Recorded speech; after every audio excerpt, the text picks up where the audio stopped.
विद्यार्थी मित्र हो, आज आपण एक नवीन विषय आणि नवीन कन्सेप्ट या ठिकाणी विचारात घेणार आहोत.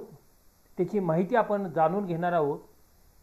विषय आहे फिनान्शियल अकाउंटिंग आणि या विषयातील अकाउंटिंग कन्सेप्ट ज्या आहेत त्याची माहिती आपण सविस्तरपणे या व्हिडिओमध्ये पाहणार आहोत.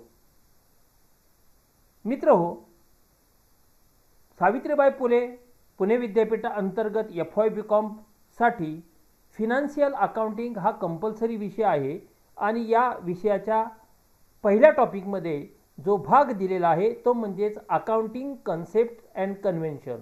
त्यातला अकाउंटिंग कन्सेप्ट हा भाग आपण या ठिकाणी पाहत आहोत. विद्यार्थी मित्रांनो, मी प्राचार्य डॉक्टर किशोर जगताप, माझ्या या यूट्यूब चॅनलमध्ये आपणा सर्वांचं स्वागत. मित्र हो, माझी वेबसाईट आहे, फेसबुक पेज आहे, इंस्टाग्राम आहे, व्हॉट्सअप आहे. या सर्वांच्या लिंक या डिस्क्रिप्शन बॉक्समध्ये दिलेल्या आहेत. मित्र हो, जर व्हिडिओ आवडला तर व्हिडिओला लाईक करा, व्हिडिओ सर्व आपल्या विद्यार्थी मित्रांना शेअर करा आणि ज्यांनी अजूनपर्यंत चॅनलला सबस्क्राईब केलं नसेल त्यांनी त्वरित चॅनलला सबस्क्राईब करावं, म्हणजे येणाऱ्या प्रत्येक व्हिडिओचे अपडेट्स तुम्हाला त्या ठिकाणी त्याचे नोटिफिकेशन आणि इन्फॉर्मेशन तुम्हाला मोबाईलवर प्राप्त होऊ शकेल.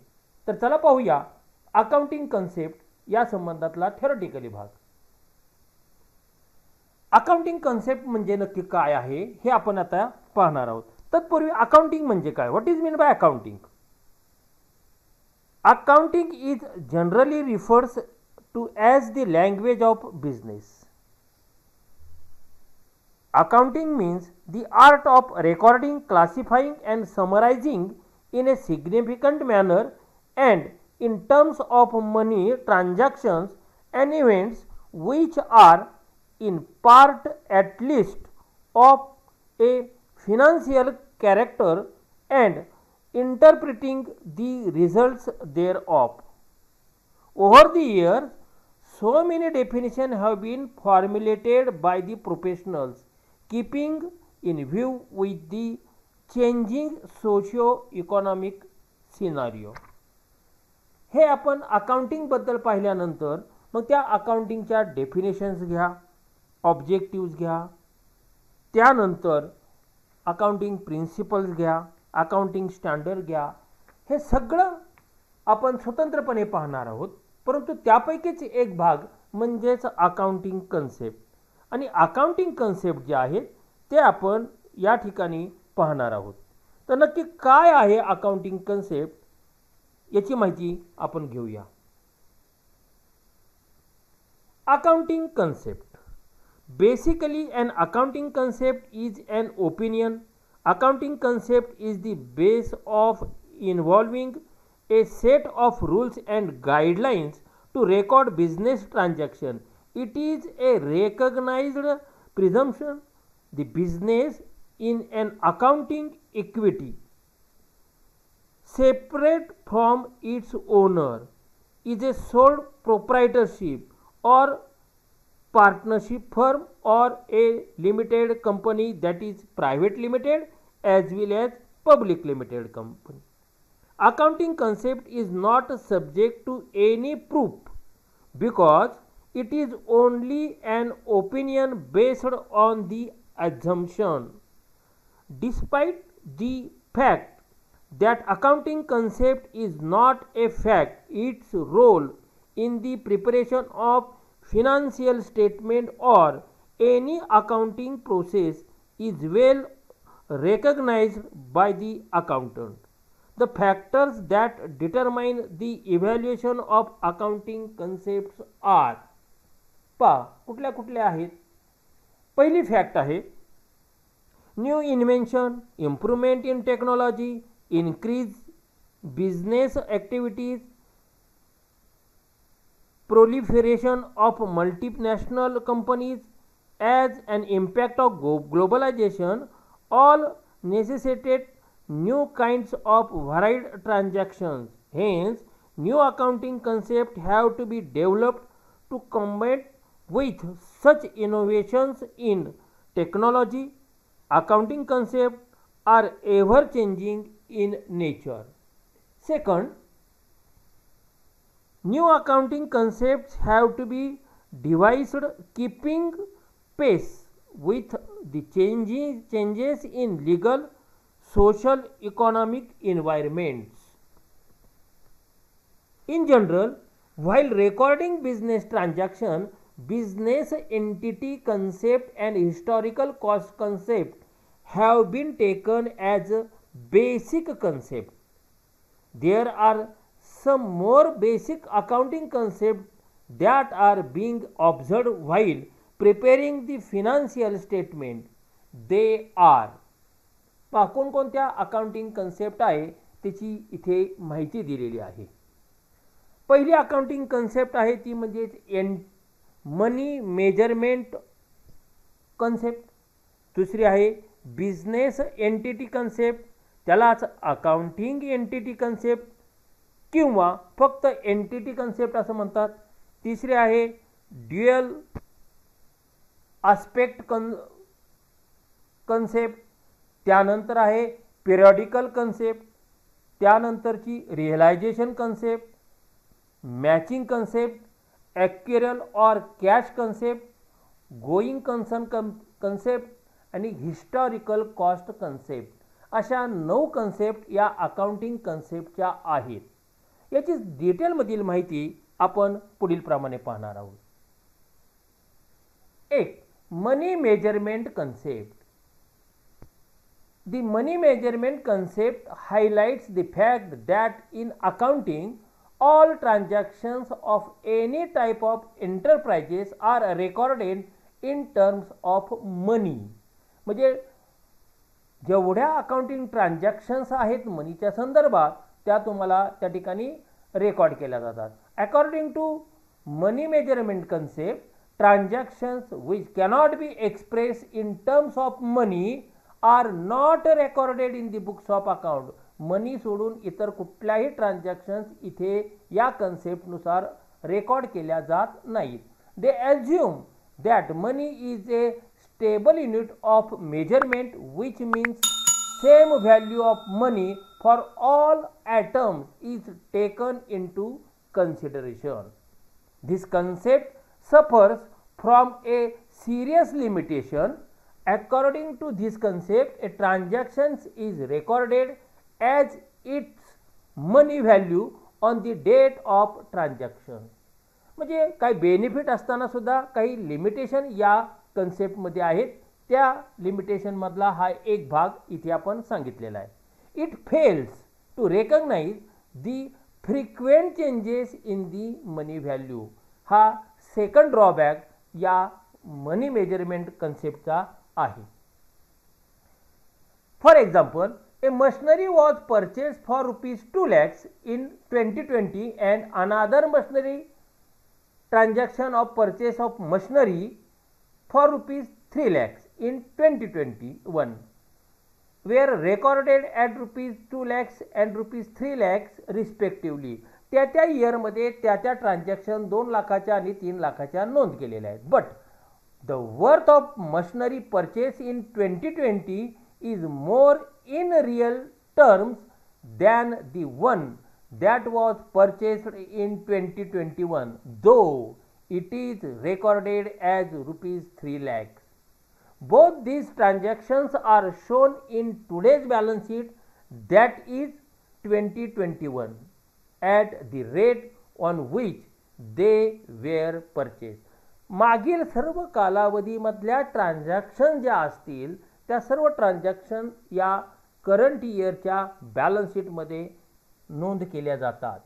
म्हणजे त्यांची टोटल जी आहे, 5 वर्षापूर्वी एक मशिनरी खरेदी केली, 10 वर्षापूर्वी एक केलेली असेल, आज एक खरेदी केली असेल, तर या तिघांची टोटली ही आजच्या बॅलन्स शीटमध्ये त्या ठिकाणी देतात किंवा मांडली जाते. सेकंड कन्सेप्ट, बिझनेस और अकाउंटिंग एंटिटी कन्सेप्ट. त्याला 2 नावं आहेत, बिझनेस एंटिटी कन्सेप्ट किंवा accounting entity concept. For accounting purpose the business is a treated as A unit और एंटिटी. बिझनेस हे काय आहे, एक युनिट म्हणून त्या ठिकाणी गृहीत आहे किंवा एक एंटिटी म्हणून गृहीत धरलं जातं. Apart from its owner. म्हणजे कुठल्याही व्यवसाय संस्थेचं जर नेचर किंवा स्वरूप पाहिलं तर ती ओनरपासून डिफरंट आहे. उदाहरणार्थ मेसर्स ABC ही जर मिस्टर पाटीलने फॉर्म केली असेल तर मिस्टर पाटील वेगळा आणि मेसर्स ABC संस्था वेगळी, वेगवेगळे आहेत दोन्ही. दोघांचं त्या ठिकाणी डिफरेन्शिएट केलेलं आहे. ABC या फर्मला स्वतंत्र अस्तित्व आहे, स्वतंत्र नाव आहे आणि म्हणून त्या ट्रान्झॅक्शन त्या व्यवसायाच्या अनुषंगाने होतात. इंडिव्हिज्युअल ट्रान्झॅक्शन मिस्टर पाटीलच्या बुक्स ऑफ अकाउंटमध्ये येतील. त्यामुळे हे दोन्हीही काय आहे, वेगवेगळे मानले जातात. The proprietor of the business enterprises is always considered to be separate and distinct from the business. Separate आहे दोघं. बिझनेसपासून हा व्यक्ती वेगळा आहे. मी माझ्या XYZ या व्यवसायासाठी 1 लाख रुपये दिले असतील तर व्यवसाय वेगळा आणि मी वेगळा. व्यवसायाला मी त्या ठिकाणी दिले, व्यवसायाच्या अकाउंटमध्ये रेकॉर्ड होणार आहेत कॅपिटल म्हणून लायबिलिटी साईडला, म्हणजे व्यवसायाने ते मला परत देणं आहे, कारण मी वेगळा आहे, व्यवसाय वेगळा आहे. According to this concept that is business as an entity, all the transactions of the business are recorded in the books of the business. Each business entity is treated as a separate, distinct unit and accounting process is carried on, and as such all personal transactions affecting the proprietors are not to be taken into account. As per the business as an entity concept, even the proprietor or owner आणि कंपनीच्या बाबतीत shareholder of the business enterprises is observed as a creditor to the extent of his capital contribution. Thus, capital is a liability like any other liability and the amount is due to proprietor or owner or shareholder. That is, the enterprises owns to the proprietor. This concept as a separate legal entity is specifically applicable to joint stock company. joint stock company मध्ये share holder हे भांडवल पुरवतात, पण share holder वेगळे, company वेगळी. कंपनीने share होल्डरला जेवढे त्यांनी भांडवल पुरवले तेवढे रक्कम त्या शेअर होल्डरला परत देणं आवश्यक आहे, कारण दोघांचीही आयडेंटिटी, लीगल आयडेंटिटी वेगवेगळी आहे, सेपरेट आहेत. तिसरी कन्सेप्ट आहे ड्युअल ॲस्पेक्ट कन्सेप्ट किंवा त्यालाच दुसरं नाव आहे accounting equivalence concept. This concept is the outcome of entity concept where the business unit is considered as an independent entity as distinguished from owners or shareholders. This treatment enable us to understand that each transaction of business unit has to be aspect. पहिला aspect आहे receiving of the benefit aspect, that is debit, आणि दुसरा giving of the benefit aspect, that is credit. आणि म्हणून आपण personal, मग ती संस्था असेल, व्यक्ती असेल, अकाउंटिंग प्रिन्सिपल पर्सनल अकाउंटचा आपण नियम लावतो काय, debit the receiver, credit the giver. For example, mister X commences a business introducing his personal cash of ₹1 lakh as capital of his business unit. Mister एक्सने बिझनेसला 1 लाख रुपये दिलेले आहे. The business unit being an independent entity requires a recording of this event in its book, taking into account the receiving aspect and the giving aspect.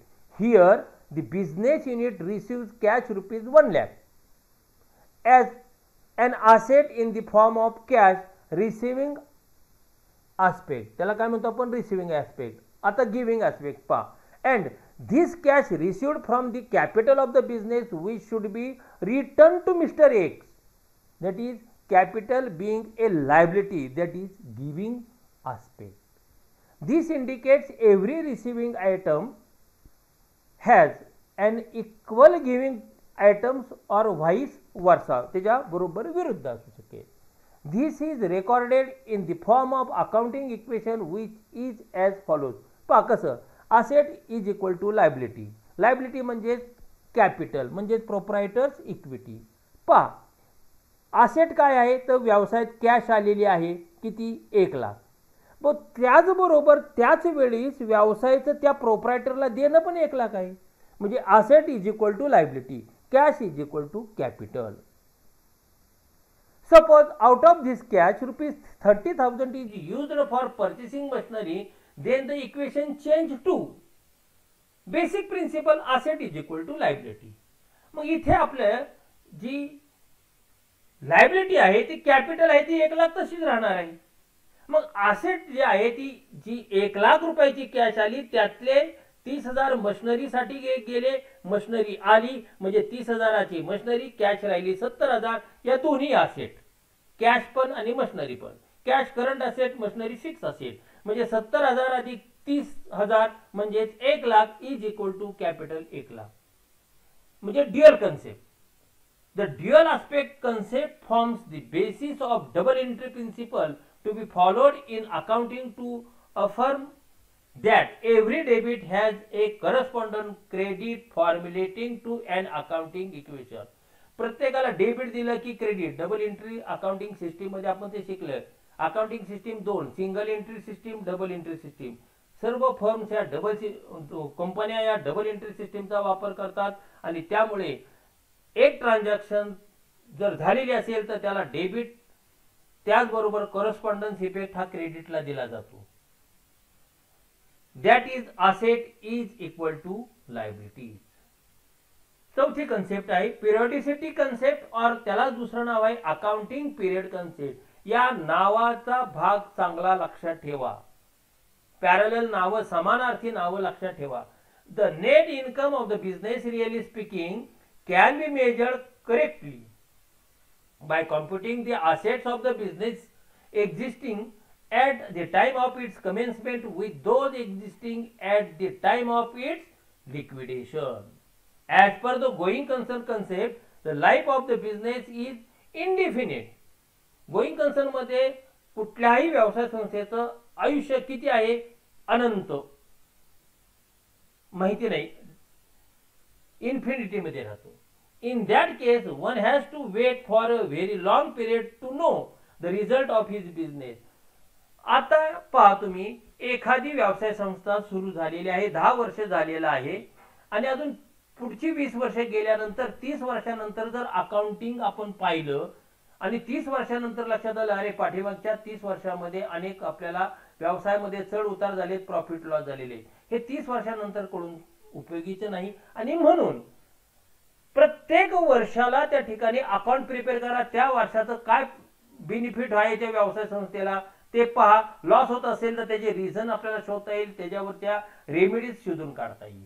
म्हणून 12 महिन्याचं 1 वर्ष धरून accounting year 12 महिन्याचंच त्या ठिकाणी प्रिपेअर केलं जातं. त्या 12 महिन्यातला प्रोग्रेस इंटरिम ऑडिट करण्यासाठी 6-6 महिन्याने सुद्धा त्या ठिकाणी या फायनान्शियल पोझिशनचे ऑडिट त्या ठिकाणी केलं जातं. त्याला आपण म्हणतो पिरियडिसिटी किंवा पिरियडिकल अकाउंटिंग. म्हणजेच एकदम पूर्ण 30 वर्षानंतर अकाउंट करण्यापेक्षा दरवर्षी अकाउंट करायचं, त्या वर्षामध्ये काय होतं हे पाहता येतं आणि त्यावर डिसिजन घेण्यासाठी उपयोगी पडतो. As per the going concern concept, the life of the business is indefinite. In that case, one has to wait for a very long period to know the result of his business. The preparing and reporting of the net result of the business, that is profit or loss, at the end of the life is not at all useful to its user. जे गुंतवणूक करतात ते 30 वर्ष तुम्हाला किंवा 10 वर्ष किंवा 5 वर्ष थांबणार नाही. त्यांना त्या वर्षामध्ये काय झालेलं आहे, बिझनेसचं काय पोझिशन आहे हे कळणं गरजेचं आहे. कोणाला? युजर्स. म्हणजेच कोण? जे इन्व्हेस्टर आहेत ते. Not even corrective measures can be taken by the owner after liquidation take place.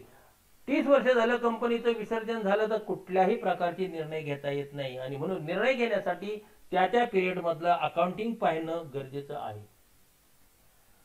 Each and every user of financial statement are much interested to know how things are going. काय तिथं घडत आहे व्यवसाय संस्थेमध्ये. 3 महिन्याने, 6 महिन्याने, वर्षाने, frequent intervals. Hence the accounting professional have developed this concept, that is periodicity concept. आणि म्हणून पिरियडिसिटी 3 महिने, 6 महिने, 9 महिने, वर्ष असं अकाउंट त्या ठिकाणी प्रिपेअर केलं जातं. If shorter and convenient time is chosen for the measurement of income and reporting the same at specified interval, usually, generally, सर्वसाधारणपणे 12 months period is followed for the purpose of preparing and reporting financial statement. 12 महिन्याचं account generally त्या ठिकाणी prepare केलं जातं. हे तुम्ही 11वी-12वीला सुद्धा पाहिलेलं आहे. This time intervals is known as accounting period. तो 12 महिन्याच्या कालावधीला आपण म्हणतो accounting period. And that is the reason for calling this as accounting period concept. म्हणून त्याला म्हणतो आपण accounting period concept. 5. Realization concept. The essence of realization concept is the timing of the recognition of revenue. Revenue म्हणजे income. In the income statement म्हणजे profit म्हणजेच income म्हणजेच gain. त्याला आपण revenue म्हणतो. Or for income determination. There are two views relating to timing of recognition of revenue. First view is that revenue has to be recognized as and when the transaction take place without waiting for the receipt of the cash. Cash कधी मिळणार आहे त्याची receipt पाहण्याची आवश्यकता नाहीये. This view is based on actuarial concept. आता second view. Second view is that revenue is to be recognized when cash is received. म्हणजे पहिल्यामध्ये cash received झाली नाही तरी फरक पडत नाहीये आणि दुसऱ्यामध्ये कॅश रिसिव्ड झाल्यानंतर पाहायचं. असे दोन व्ह्यू आहेत. This is based on cash concept or cash accounting. आले पैसे तर करायचं नाही तर करायचं नाही. Business enterprises adopted accrual accounting. Certain profession are use cash accounting. That is doctor, lawyer, chartered accountant, architecture हे सगळे कॅश अकाउंटिंग सिस्टीम वापरतात आणि जेवढे व्यावसायिक आहे ते ॲक्युरल अकाउंटिंग त्या ठिकाणी वापरतात. पहा इथे तुम्हाला अकाउंटिंग मेथड्स लक्षात आल्या. Cash basis accounting, accrual basis accounting हे या अनुषंगाने माहिती पडलेलं आहे किंवा त्याला आपण म्हणतो mercantile basis of accounting. Realization of course when the following conditions are met with. First, all the business activities are completed. Business activity ह्या पूर्ण झालेल्या असल्या पाहिजे. That means all necessary costs are incurred and goods and services are kept in the completed form. That is ready for sale. Second, goods are transferred to the buyer for a price and are accepted by him. Third, as there is a definite sale price. Sale price काय definite असली पाहिजे. The amount of revenue is recognized definitely. Fourth, there is a reasonable certainty that the said amount is received. And fifth, hence sale of goods or provision and performance of service is the basis for revenue recognition. सहावी concept आहे matching concept. After revenue recognition all cost म्हणजेच expenses that were incurred to earn the revenue of the period will be charge against that revenue earning during that accounting period to determine the net income of the business enterprises. This is the main principle involved in this concept. To put it in simple terms, matching revenue against the related expenses is termed as matching revenue and expenses. म्हणजे income आणि expenses. The revenues म्हणजे income and expenses shown in profit and loss account must belong to the accounting period for which it is prepared. Because of this, sometimes the actuarial concept is also called the matching concept. The revenue earned during the accounting period and cost incurred during the same accounting period is computed म्हणजेच calculate. And the following standard equation is applied to determine the net income of business enterprises. कुठलाही पहा income तुमचे 10,000 असतील, expenses 8,000 असतील तर 2,000 profit. बरोबर आहे. मग इथे तर दिलेलं आहे सम ऑफ रेव्हेन्यू म्हणजे इन्कम 10,000, सम ऑफ एक्सपेन्सेस म्हणजे एक्सपेन्सेस 8,000, 10,000 मायनस 8,000 म्हणजे प्रॉफिट 2,000. व्हाईस वर्सा रेव्हेन्यू 10,000 आहे, एक्सपेन्सेस 15,000 आहेत, loss 5,000. In short, matching concept seeks to establish a causal relationship between revenue and expenses, as they are the basic factor considering for ascertaining the profit or loss of the business unit. The main text of this concept is that the revenue earned during the current period and the expenses incurred during the same period should be considered. Profit एका वर्षाचा, loss एका वर्षाचा घेऊन चालणार नाही. ज्या वर्षाचा profit त्याच वर्षाचा लॉस, तरच तुम्हाला त्या वर्षाचा प्रॉफिट किंवा लॉस कळू शकेल. ज्या वर्षाचं इन्कम त्याच वर्षाचा एक्सपेन्सेस. 2020चं इन्कम आणि 2021चं एक्सपेन्सेस घेऊन चालत नाही. तर 2020 हा वर्ष धरलं तर त्याच वर्षाचा इन्कम आणि त्याच वर्षाचा एक्सपेन्सेस, तरच त्याच वर्षाचा profit. We consider that is match to ascertain the result of the business unit. Thus, matching concept confirms that there is a need to link the realization concept, accrual concept and accounting period concept. Next, accrual किंवा cash concept. In a accrual system of accounting, revenue is recognized when it is realized. प्रत्यक्षपणे मिळाल्यानंतर, revenue म्हणजे उत्पन्न, income मिळाल्यानंतर. That means when sale is completed or service is rendered. तुम्ही मालाची विक्री केली, पैसे आले तर, तुम्ही सेवा दिली त्याचे पैसे आले तर. Whether cash is received or not is immaterial. Similarly, cost म्हणजे expenses are recognized when they are incurred and not when paid. The date of transaction, that is sales, services, cost, जे काय असेल म्हणजे इन्कम आणि एक्सपेंडिचरच्या transaction, is taken for accounting process and not the date of actual receipts of revenue or the date of actual payment for cost. This system of accounting necessitates certain adjustment in the preparation of income statement, that is profit and loss account statement. Regarding revenue म्हणजे income, amount relating to other than the current accounting period is to be excluded and provision for revenue recognition but not received in cash to be included. त्यामध्ये add करा. Similarly, regarding cost, provision is to be made for the cost incurred but not paid and the cost for the period other than the accounting period is to be excluded. ती वगळा. In short, matching concept seeks to establish a causal relationship between revenue and expenses, as they are the basic factor considered for ascertaining the profit or loss of the business unit. 8. Going concern concept. Going concern concept, assuming that the enterprises will continue to exist for a number of years, indefinite, in future. Going concern म्हणजे चालूच आहे, चालूच राहणार आहे, कितीही वर्ष व्यवसाय आपला चालूच ठेवत आहे. गोइंग आहे, चालू आहे, स्टार्ट आहे, रनिंग आहे, त्याला गोइंग कन्सर्न रनिंग आपण म्हणतो, running concern. As accounting standard 1, going concern concept is fundamental accounting assumptions underlining the preparation of financial statement. Financial statement म्हणजे काय, trading profit and loss account, balance sheet, cash flow, fund flow statement सगळे. While dealing with the disclosure of accounting policies, accounting standard 1 stipulate the enterprises is normally viewed as a going concern, that is as continuing in operation for the foreseeable future. त्यांच्या ज्या transaction आहे, उत्पादन आहे, सेवा आहे, विक्री आहे, हे कंटिन्यू चालू राहणार आहे फ्युचर मध्ये सुद्धा.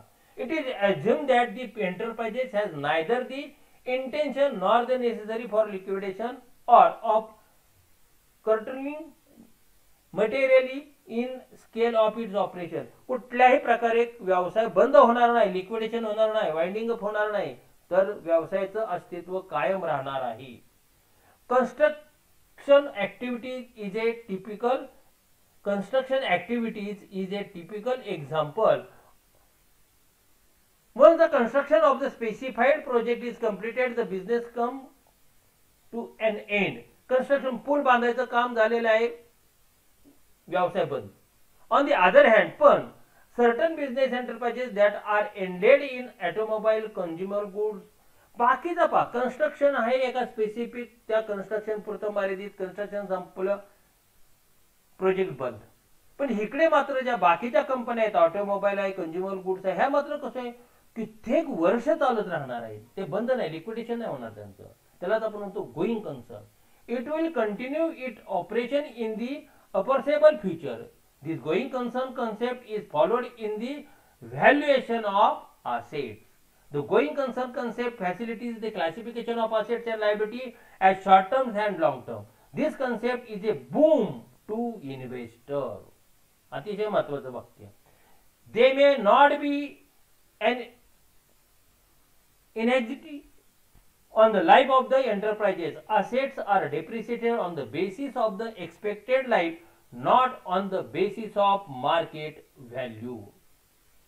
This going concern concept facilitates the task of accounting professional to record the value of fixed asset at cost rather than the follow value is use approach.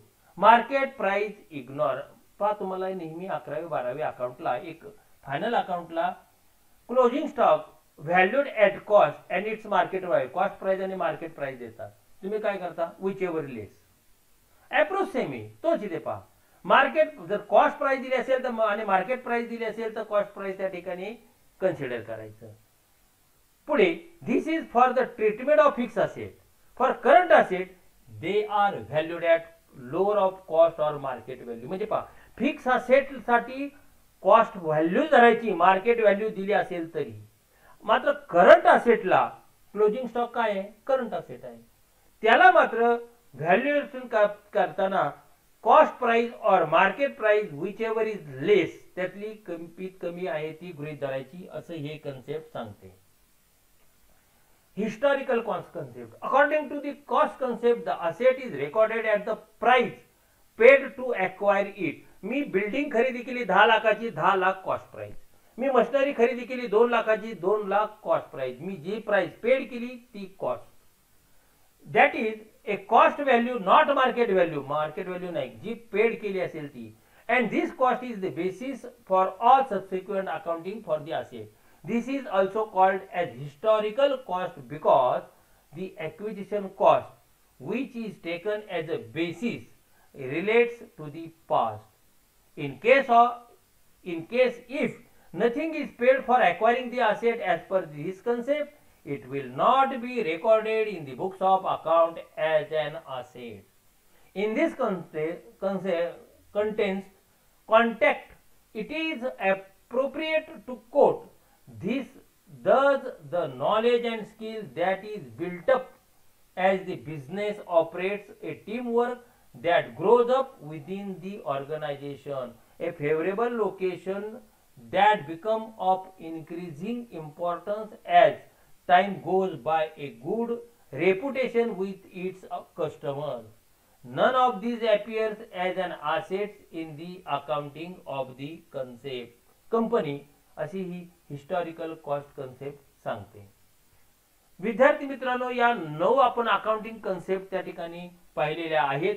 याच अकाउंटिंग कन्सेप्टवर पुढे आपण मल्टिपल चॉईस क्वेश्चन पुढच्या व्हिडिओमध्ये पाहणार आहोत. Video जर आवडला असेल तर व्हिडिओला लाईक करा, आपल्या मित्रांना शेअर करा. ज्यांनी अजूनपर्यंत चॅनलला सबस्क्राईब केलं नसेल त्यांनी त्वरित चॅनलला सबस्क्राईब करा. विद्यार्थी मित्रांनो, तर आपण पुढील भागामध्ये पाहणार आहोत अकाउंटिंग कन्सेप्ट वरील मल्टिपल चॉईस क्वेश्चन. धन्यवाद.